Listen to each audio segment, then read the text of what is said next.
Bisedë me mjekun, një program dedikuar shëndetit me këshilla e kura mjekësore. Bisedë me mjekun vjen tek ju çdo të martë ora 16, vetëm në Radio 1. Në 93.2 MHz. Bisedë me mjekun. Bisedë me mjekun. Ju përshëndesim nga valët e Radio 1, nga frekuencat 93.2 MHz. Jeni me doktor Petrit Leka në studio dhe me Gresin mikrofon. Ju përshëndesim, ju urojmë sezon të mbar me plot shëndet, sepse në fakt na ka trokitur shtatori, doktor. Muaji i virozave, muaji i alergjisë, muaji i shëndetit jo të mirë, apo jo? Po. Vjeshta ka atë kemi kaluar nga pranvera. Mes luleve, ujit, freskis, erdhen pushimet, dhe mbasaj tani vjen vjeshta, bien gjethet, dita fillon të zvoglohet, dhe njerëzit mërziten pak.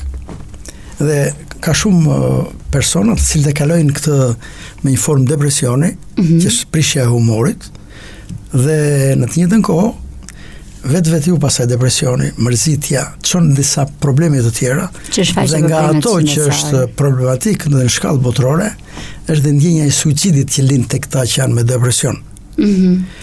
Dhe për këtë arsye, Organizata Botërore e Shëndetësisë e ka quajtur si muaj të prevenimit të suicideve, të vetvrasjeve.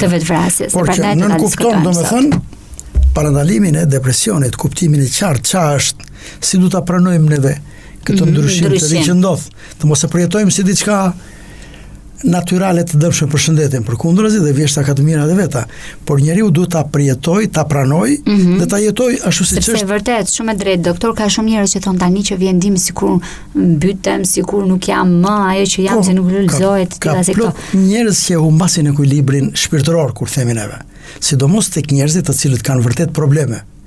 Probleme madhore, disa për shembull kanë një familje në probleme divorci, ose të një familje që humb një njeri i dashur, ose ndikimet emocionale, ose dy të rinj të cilët për arsye të ndryshme ndërpresin marrëdhënien e tyre, prisnin një dashuri super të lumtur, por ja që faktorë të ndryshëm e çrregullojnë këtë marrëdhënie dhe njëri prej të dyve largohet, personi që e konsideron veten i lën bazdore ose i lën, ai kalon në një ndjenjë depresioni të thellë, dhe sidomos vajzat e reja, që një pjesë e madhe e tyre kalojnë edhe në veprimin e fundit, që dëgjojmë më pas here, për një nga shkaqet që në këto lloj shkaqesh. Ose tek persona të cilët përdorin alkoolin, apo ata që luajnë bixhozin, persona të cilët kanë marr kredi bankare të mëdha dhe s'janë më në gjendje të shlyejnë, persona të cilët kanë pësojnë falimentime ekonomike në detyrë, sepse jeta kështu është ndërtuar. Jeta është një ndërveprim midis njeriut dhe ambientit në të cilin jetojnë. Të gjithë ngacmuesit, të cilët janë negativ në kuptimin e dështimit, çojnë në një formë depresioni, aq më tepër në këto muajit të vjeshtës dhe sigurisht edhe të dimrit. Pra në këto kushte të depresionit, aq më tepër sot po vëmë re çrregullime të mëdha në familje që kanë kaluar në vrasjen e bashortes dhe në njëjtën kohë në vetvrasjen e vetes. Kështu që rasti i fundit që ndodhi në Librazh, ai mbasi dëmtoi në mënyrë shumë të egër bashortën e vet me 7 thika, u tha, kur policia vendosi që ta izolonte si person që kishte shkelur, kishte marrë jetën e dikujt tjetër, u hodh nga balkoni për kreu një vetvrasje. Pra, vetvrasja është e lidhur me depresionin, me zemërimin. Zemërimi ka shkaqe nga më të ndryshmet. Dhe nga shkaqet kryesore janë këto që tham. Por çfarë pasojë është le? Shumë nëna i let qajin kur fëmia i vet ndahet nga jeta në mënyrë të tillë. Ose kur një familje le fëmijët, sepse vërtet dikush është vrarë, por është vetë vrarë dhe ai që kreu aktin. Pra të dy palët çojnë në pasoja akoma më të rënda, qoftë për familjet e tyre, qoftë për shoqërinë e tyre. Prandaj dhe konsiderohet suicid, quhet vetvrasje e ardhur në kushte zemërimi ose depresioni. Zakonisht, e kanë lidhur pikërisht me muajin, thatë edhe juve të shtator apo jo? Tash këto fenomene ndodhin në çdo muaj të vitit. Prandaj. Por në këtë muaj pra fillimi i vjeshtës karakterizohet nga një depresion, nga një mërzitje dhe natyrale, po të shikosh njerëzit, dhe është e kuptueshme. Madje ne me psikologë kemi trajtuar edhe fobinë nëpër shkolla, se dhe kjo vet apo jo doktor. Po sigurisht çdo gjë, frikrat. Çdo gjë përbën një stres. Çdo gjë jo normale. Çdo ngacmues i jashtëm apo dhe i brendshëm përbën një stres. Për shembull, dhe njëri i cili ka një dhimbje kronike të kokës, të zemrës, të trupit, me njëherë forcat për të jetuar jetën bien tek tipa të caktuar. Dhe ata në kushtet e një tërheqje para vështirësive vrasin veten. Ne kemi pasur një pedagog i cili kur u diagnostikua me një formë të veçantë traumatizmi, siç është spondiloartriti ankilozant, u hodh nga një kat i lartët i ndërtesave ku rinim neve në konvikt.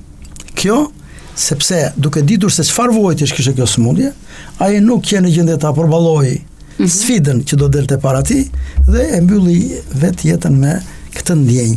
Por ne e dimë që jeta është i jepet njeriu një herë dhe kjo duhet jetuar deri në afatin e caktuar nga Zoti i cili e ka krijuar njeriu dhe e ka theksuar që në fillim që nuk do jetë shesh me lule jeta do ketë vështirësitë e veta. Po. Do ketë problemet e veta që lindin Sfida, në të gjitha fazat e jetës. Që nga fëmia kur shkon në kopsht, se mirë çerdhen s'kupton ta zem. Megjithse efektet e stresit e ngacmit lindin që në kohën kur nëna është atzan. Fëmia thuhet ndjen në barkun e nënës dhe grindet që bën bashorti me bashorten. Stresin e nënës le gjurmë edhe tek fëmia i vogël. Prandaj thuhet që kujdesi për rritjen e një fëmie të shëndetshëm, apo të njeriu më vonë të shëndetshëm, të një burri apo të një grue të shëndetshme, të aftë për të balluar jetën, fillon që në shtatzani, sepse pasojat ngelen dhe në fëmini. Por, ama njeriu ndeshet që kur lind qan, sepse ndeshet me një ambient që se njeh, kjo përbën stres. Po, përbën. Ama jeta vazhdon. Dhe sa më shumë rritet, sa më shumë merr fuqi pjesa kortikale e ndërgjegjshme të veprimtarisë së njeriu, atëherë lindin dhe sëmundjet e shëndetit mendor. Se në fillim janë reagime normale, edhe stresi, dhe çdo emocion, si emocioni i gëzimit dhe i dhërimit, apo i nervozimit. Por kush është e dëmshme? Ai nervozizëm apo ai zemërim që zgjat. Dhe po e le zemërimin thotë i dërguari i Zotit, është si prushi në zemër, është si zjarr. Sepse thot nxitet nga energjitë negative, nga djalli. Djalli është krijuar nga zjarri. Pra një zemërim dhe po të shikosh njerëzit e zemëruar, janë të skuqur në fytyrë, duart ju dridhen, pulsi rreth shpejt, tensioni arterial ngrihet dhe në këto kushte, sidomos dhe në kushtet e përdorimit të lëndëve alkolike për shembull, ose të një gjendje stresore të vazhdueshme, mbi bazën e cilave lind dhe xhelozia, lind humbja e krenarisë, pra prindit i duket sikur fëmia e fyeu. Fëmia ka moshën e vet, ka ndjenjat e veta, ka kërkesat e veta. Duhet të dish të qasesh fëmijës në kërkesat që ka. Dhe e dyta të mos e kërkosh ti bëj gjëra siç i bën ti. Absolutisht, edhe si fëmijës. Apo të kërkosh nga gruaja të bëhet si burr. Në të njëjtën kohë, këshilluesit e jetës familjare të shëndetshme këshillojnë që nganjëherë gruaja lihet dhe në pavarësinë e vet. Për shembull, të dalë nga shtëpia të rri dhe me shoqet, një ditë apo 2 ditë në javë, se janë sa burra që për vete e gjezdisin ambientin brenda dhe jashtë, gruan e kërkojnë në kufi të mbyllur. Dhe në kushtet pastaj të moshës, kur përdorin alkoolin, duhanin, kanë dhe disa çrregullime fizike në trupin e tyre. Mbi bazën e tyre lind xhelozia çon në keq interpretim të sjelljeve dhe i çojnë këta burra që në kushtet e zemërimit të kalojnë deri në vrasjen e bashortës. Por me njerë pendohen dhe mas pendimit dënojnë dhe veten e tyre me vetë vrasje. Prandaj dhe e kanë konsideruar këtë muaj si një muaj të prevenimit, sepse vetë njerëzit duhet të njohin mirë ndryshimet fiziologjike të sistemit nervor të tyre. Kuptohet që jeta nuk të vjen gjithmonë ashtu siç ti e do. Sepse tham që në fëmijëni fillon stresi, fillojnë gjërat që të pëlqejnë dhe s'të pëlqejnë. Në rast se një fëmijë përshëmsohet gjatë 2 muajve të pushimit, pa kërkesë, vetëm me argëtim, vetëm me not apo me shëtitje, edhe me gjumë, në shtator fillon shkolla, aty fillon dhe stresi, ankthi, do filloj disiplina, fillimi i shkollës, ngrënia e ushqimit, përgatitja në mësime, përgatitja në provime. Të gjitha këto tek fëmijët të cilët të pakalitur në vështirësi mund të kalojnë në veprime të nxituara. Për shembull, në një studim statistikor, Zvicra megjithëse është nga vendet me GDP më të lartë, me mirëqenien materiale më të lartë, ka numrin më të lartë të vetvrasjeve, sidomos në moshat e reja.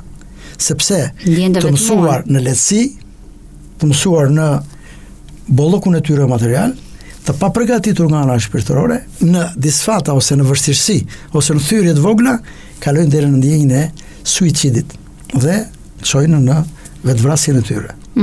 Madje doktor, sipas meqense ju e përmendët që në fillim që data 10 ka shënuar ditën ndërkombëtare, domethënë të parandalimit të vetvrasjes, po lexoja një statistikë zyrtare të Instatit që tregon se gjatë 3 viteve të fundit kanë qenë 659 persona që kanë kryer para vetvrasje. Ndërkohë që mund të themi që vitet 2018 pra akoma nuk kemi një shifër zyrtare, por që dihet që burime pranë këtyre urgjencave, pra që kanë bërë të ditur që numri i personave është rritur shumë pra. Dhe ajo që duhet kuptojmë mirë është sepse problemet e shëndetit mendor njerëzit nuk i karakterizojnë si sëmundje. Quajnë sëmundje vetëm sëmundje fizike. Po. Për shembull, kaloi infarkt ai, ky që ka i smur. Ose dikush tjetër që vuan nga stomaku, ky që ka i smur. Tensioni i lartë, diabeti. Për të gjitha këto, kur vet stresi mund të bëhet shkaktar i çfaqjes së këtyre sëmundjeve, por në njëjtën kohë stresi i rëndon akoma më shumë këtë sëmundje. Pra shëndeti mendor. Dhe nuk i kushtohet rëndësi, qoftë nga ana e familjeve, vetë personave, qoftë dhe nga personeli shëndetësor. Dhe prandaj shikojmë që shumë njerëz, të cilët kanë probleme me shëndetin mendor, nuk kanë trajtimin e duhur. Trajtimi tek psikologu, domethënë e quajnë ulje, sidomos të paktën këto kohë të fundit ka filluar që edhe mund kohë të fundit ka filluar në spitale, po i kushtohet rëndësi punës së psikologut. Po akoma më shumë do të ngrihet roli i psikologut në shoqërinë, sepse ne besimtarët për shembull e kemi lehtë. Sepse vetë Zoti ka premtuar që kush mbështetet tek unë, beson tek unë dhe zbaton këshillat e mia, është i shpëtuar, i mbrojtur dhe i shpërblyer. I shpëtuar nga dëmi, jo i shpëtuar nga dita e gjykimit, thuhet. Sepse tek shumë njerëz ka dhe fobinë e vdekjes. Do vdes sot ai, si do bëhet trupi im? Ç'a do bëhet? Ka shumë njerëz që thonë, po qëse unë diagnostikohem me kancer, më mirë më jepni një ilaç të vras veten. Kur dhe kancer është një sëmundje si gjithë të tjerat. Në rast se kapet në kohë, atëherë dhe kurohet. Pa ndikuar fare tek afati i ditës që ndron jetën. Por tek njerëzit që kanë fobia, është si tërmet thon, gjendje shoku, mbaroi bota. S'është e vërtet. Në rast se ai kapet herët, kanceri është sëmundje shumë e kurrëshme. Një. E dyta është e parandalueshme, në rast se merr masa dhe ke një higjenë të jetës, pra bën një jetë të shëndetshme, as nuk shfaqet kanceri. Tek ata të cilët heqin dorë nga veset e këqija. Tek ata që kanë një dietë të rregullt. Tek ata që bëjnë një gjumë të rregullt, tek ata që bëjnë një aktivitet fizik, dhe sidomos tek ata që besojnë dhe që zbatojnë këshillat e Zotit. Sepse Zoti kështu thot, nga gjithë punët e mira që bëni, thot, agjërimi është për mua. Dhe unë me të ju shpërblej më të shëndeti. Pra, shumë njerëz e kalojnë dhe të thonë bile si e duron ti këtë agjërimin. Po, jo vetëm që e duroj, sepse të jep dhe kënaqësi ai. Se jeta është kënaqësi, bile sëmundjet e shëndetit mendor, pikërisht kur ndodh ky raporti midis kënaqësisë dhe vështirësisë, midis hidhërimit dhe gëzimit, këtu fillojnë dhe nga cili kramban, thellon zemërimin, hidhërimin, ankthin, apo ke kapur rrugën e drejtë që ta fitosh kënaqësinë. Dhe dihet që agjërimi është ri për tritës. Në radhë parë i përtrin trurin me mekanizma të provuara shkencërisht, që vetë në tru prodhohet një faktor i mbrojtjes së trurit, por ne dim që në tru dhe në stomak prodhohen hormonet e kënaqësisë. Për shembull, në rast se një njeri shikon një pamje të bukur, kënaqet. Ha diçka të shijshme, kënaqet, pra gjitha shqisat kanë kënaqësinë e tyre. Në rast se shikon të bukur, po. Në rast se prek diçka, pra në rast se në ambient të freskët, në rast se dëgjon një diçka të këndshme, je i kënaqur. Dhe në rast se arrin që me këtë kënaqësi normale, se njeriu duhet të kënaqet edhe me atë që ka. Se nganjëherë dëshira për të pasur gjithçka, edhe ky bëhet një shkak i dështimit të madh, i humbjes së madhe të kënaqësisë shpirtërore. Kur ti pret të bëhesh me njëherë milioner dhe dështon që në kredinë e parë që ke marr, kur dihet që marrja e kredive ka pasojat e veta. Aq më tepër fajdet. Aq më tepër ata që tentojnë të fitojnë nëpërmjet bixhozit. ata vërtet mund të fitojnë në një lojë të që mund të parë, bëjnë. po pastaj shkojnë drejt rrënimit. Dhe kjo çka ka ndodhur, ka devijuar mënyrën normale të fitimit të kënaqësisë, të fitimit të jetës, që ne në terminologjinë tonë i themi halali dhe harami. Pra fitimi me halal është ai që ta jep kënaqësinë. Fjala e mirë është ajo që ta jep kënaqësinë. Buzëqeshja është ajo që ta jep kënaqësinë. Sa dhe i dërguari i Zotit thotë buzëqeshni.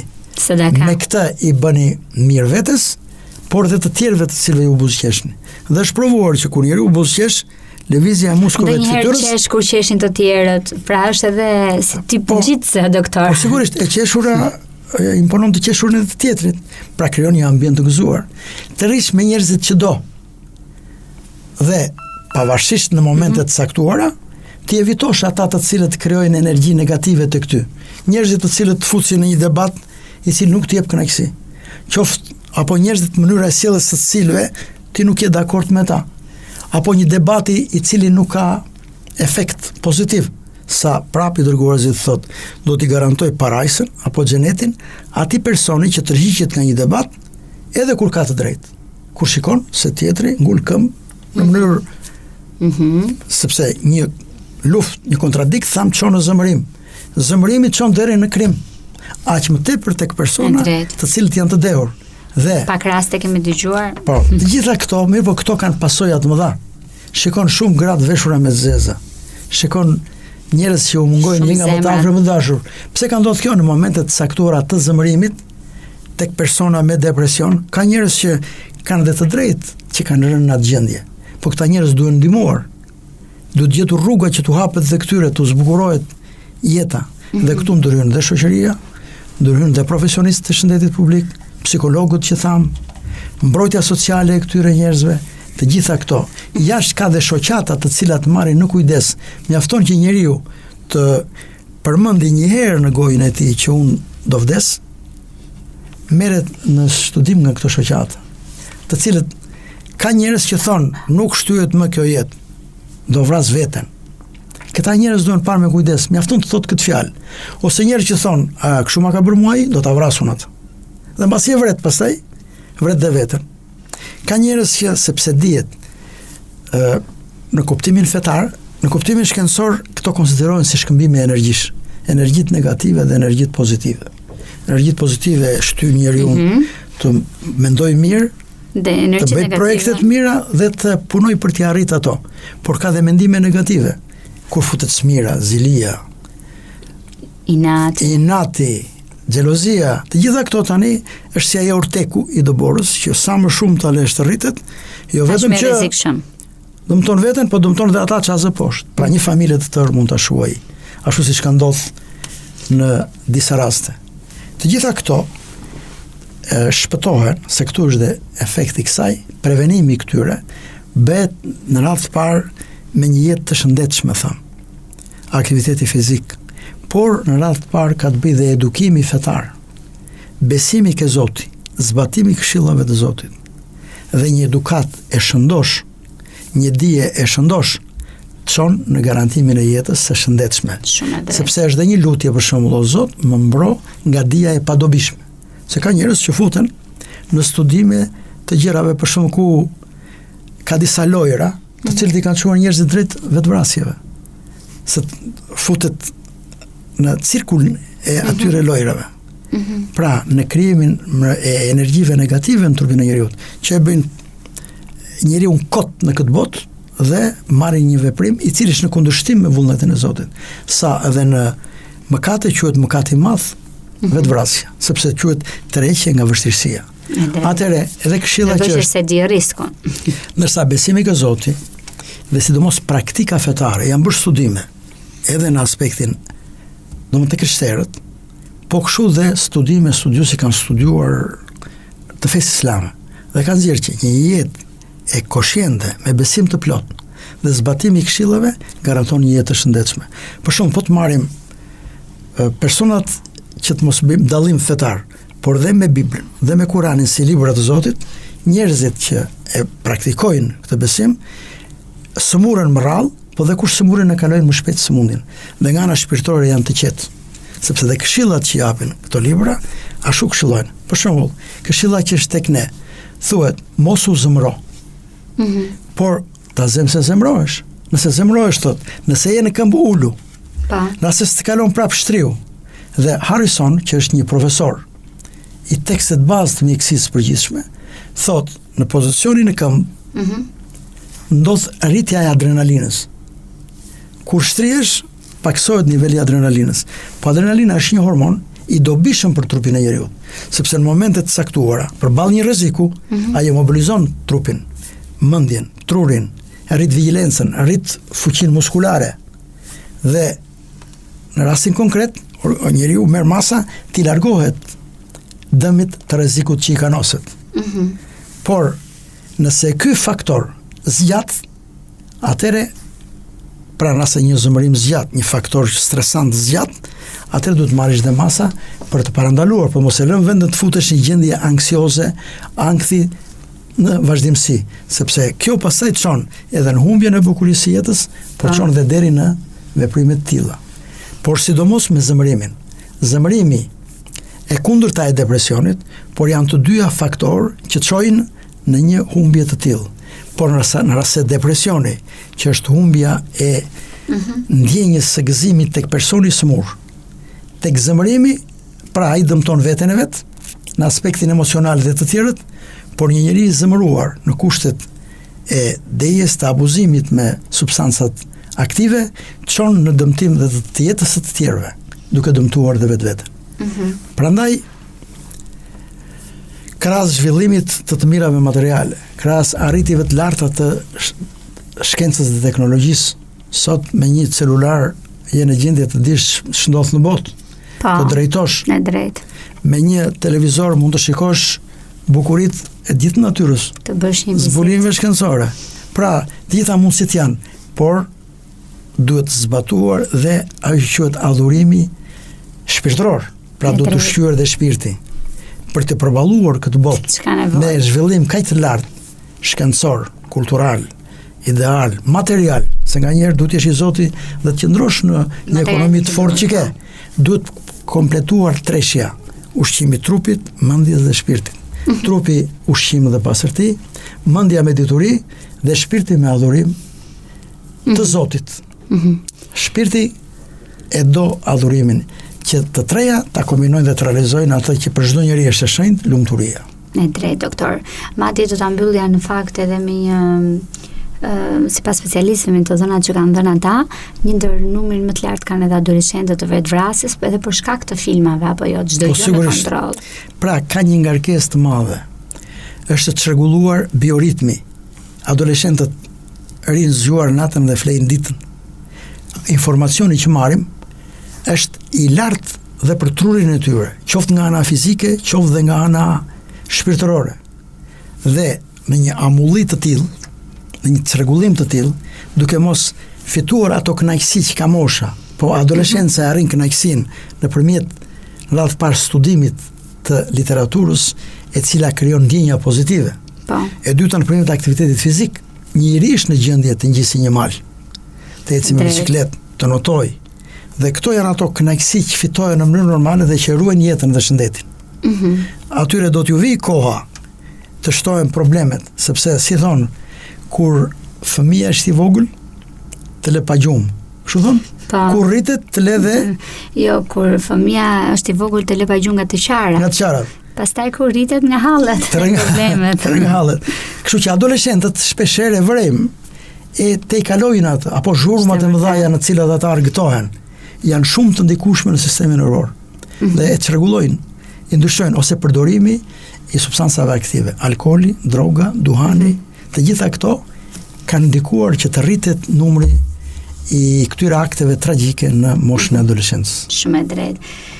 Mirë, doktor, vërtet falenderoj shumë që bëhesh pjesë në sjell në vëmendje tema kaq të bukura. Më vjen mirë që dëgjuesit gjithmonë kam përshtypjen dhe jam e bindur që gjithmonë të dëgjojnë, sepse kemi marrë edhe feedbackun e tyre. Faleminderit shumë doktor që gjen kohën me ne.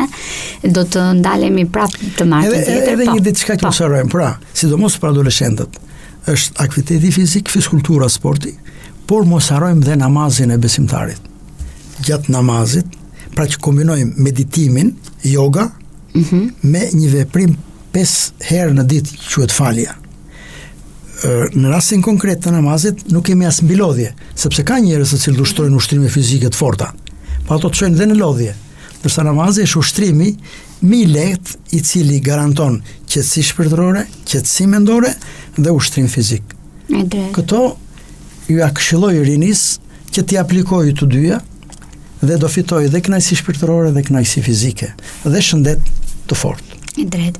Mirë, faleminderit doktor, faleminderit ju miq që bëni pjesë e këtij programi. Bisedë me mjekun vjen çdo të martë në valët e Radio 1. Deri atëherë kalofshi sa më mirë dhe bashkë mirë dëgjofshim. Bisedë me mjekun, një program dedikuar shëndetit me këshilla e kura mjekësore. Bisedë me mjekun vjen tek ju çdo të martë ora 16:00, vetëm në Radio 1. Radio 1 në 93.2 MHz. Bisedë me mjekun. Bisedë me mjekun.